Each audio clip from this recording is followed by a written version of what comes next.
Bumuo ang ilang nanay sa Cebu City na isang grupong tumututok sa kaayusan at kalinisan sa kanilang lugar. Ang tawag sa kanila mga Brigada Mama. Makibalita tayo kay Chona Carrion ng GMA Cebu.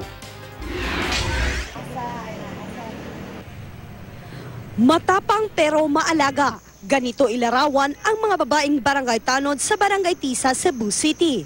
Sila ang tinatawag sa lugar na Brigada Mama. Lahat sila may kanyang-kanyang pamilya. Bukod sa araw-araw na gawaing bahay, binibigyang oras ng Brigada Mama ang pagpapatrolya sa barangay para matiyak ang katiwasayan at kaligtasan ng mga residente. Tinututukan din nila ang kalinisan ng paligid. Sila ang mga tagasita sa mga residenteng kung saan-saan lang nagtatapon ng basura.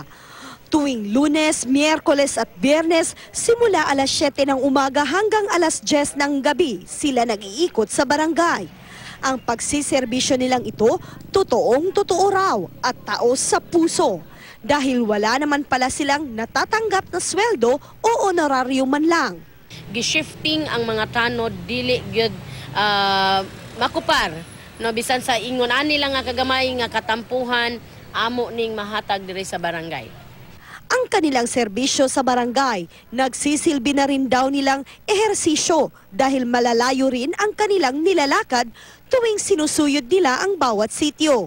Paugnat sa kusog or pagpasingot kay namang gyud mga mama nga dili mo join og zumba, isip ehersisyo, way na sad sa among pag-exercise ang pagpasingot pinaagi sa paglakaw. Plano nila ngayong ibahagi sa iba pang mga barangay ang ideya ng pagbubuo ng Brigada Mama. Chona Carrion, Nagbabalita, Pilipinas.